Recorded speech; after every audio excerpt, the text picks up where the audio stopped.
Carlos Curbelo, the congressman for South Miami-Dade and the Florida Keys who voted in 2017 for a failed Obamacare repeal package and successful tax cut for the wealthy, appears to be trying to pin his 2018 re-election bid on a last-ditch effort to reinstate the DREAM Act.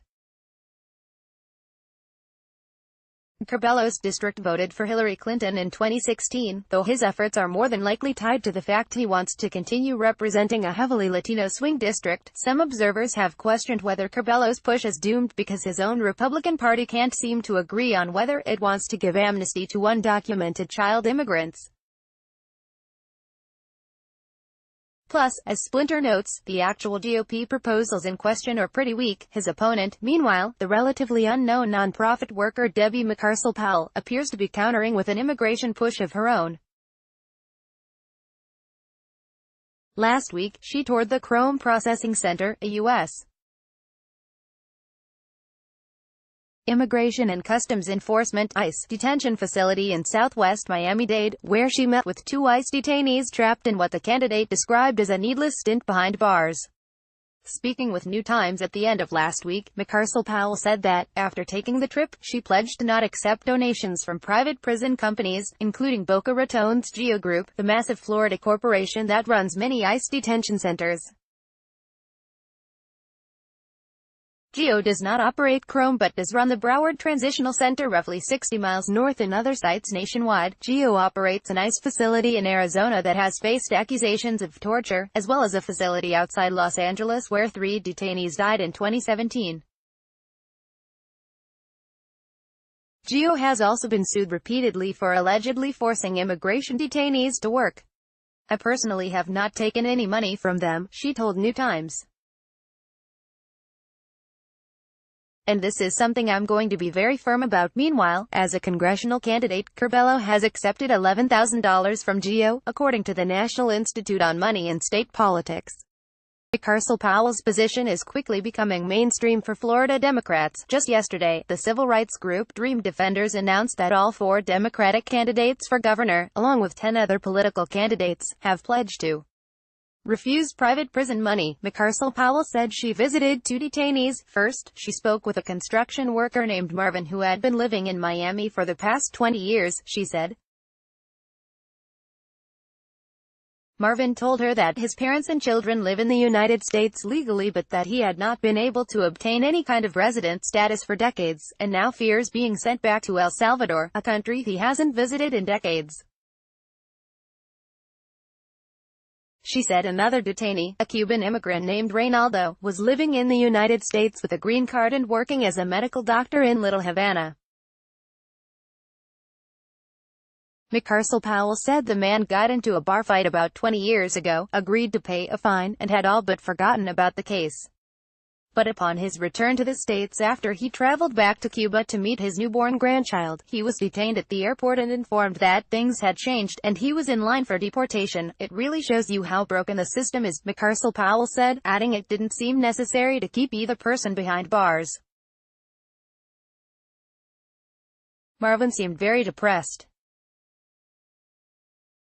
"He told me he's in tears all the time and keeps getting sick because it's cold in the detention center." Asked what actual policies she'd propose to fix the situation, Mucarsel-Powell wasn't entirely specific, though she repeatedly used the phrase, comprehensive immigration reform. Asked to elaborate, she said she hopes to revamp the U.S. immigration system to make it much easier for immigrants to obtain visas and green cards. She also repeatedly said she wants to provide a path to citizenship for the so-called dreamers. "ICE seems to be arresting people left and right and should be scaled back in some fashion," she said, adding, "There's a lack of transparency and a definite racial bias that has to change. We're facing a humanitarian crisis. We're seeing photos of children being kept in cages." However, Mucarsel-Powell doesn't seem to be running as a true progressive when it comes to immigration. She declined to endorse the idea of abolishing ICE, a proposal that has rapidly gained steam on the Democratic Party's left during the Trump era. New Times also brought up that the number of offenses deemed deportable increased sharply thanks to a draconian 1996 law passed under President Bill Clinton. But Mucarsel-Powell didn't say whether she thinks those specific provisions should be scaled back to pre-90s levels. Every country has to have immigration officers and has to be looking to protect its borders and the safety of its citizens, she said. Anyone who has come here illegally and committed violent, hideous crimes needs to be deported and held accountable. However, she added that immigrants convicted of minor offenses could perhaps be fined or less severely punished. But right now, the reason we have millions of immigrants without papers is that there's no path for visas or work permits or a path to citizenship, she said. The issue around Dreamers has somehow taken months to solve under a GOP-controlled Congress. That shows you the lack of political courage that any of these elected officials have right now. In 2018, her immigration platform consists of party-line Democratic ideals and seemingly little more. Her biggest saving grace happens to be Curbelo, whose moderate Republican shtick remains incoherent and condescending, especially because, according to 538's vote tracking, he's still desperately clinging to that moderate tag despite voting in line with Trump's wishes 81% of the time. Curbelo and his cadre of congressional Republicans fought late into the evening last night to persuade 218 lawmakers to sign a so-called discharge petition and force the House to vote on a slate of GOP-proposed immigration fixes. But though those efforts failed, Curbelo's group fell 2 votes short. House Speaker Paul Ryan agreed late last night to schedule 2 immigration bill votes next week, in what the New York Times referred to as something of a defeat for Curbelo's camp. As other political observers have already noted, the list of Republicans pushing the DACA vote includes almost uniformly GOP members in swing districts with large Latino populations, leading many observers to question whether Republicans such as Curbelo have launched the campaign in good faith.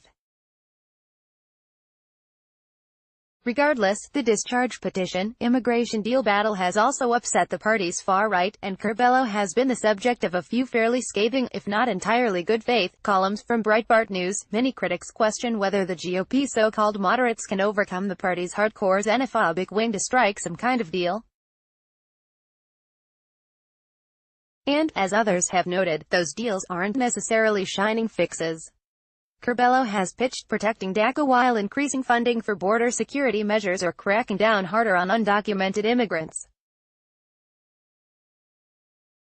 As of last night, the House seemed most likely to hear a harsh bill from the Republican Party's immigration hawks, as well as what the Times called more moderate proposal that's still being drafted. Republicans have also floated the idea of tightening the number of legal immigrants allowed into the country. The proposals will likely create more immigration problems than they solve.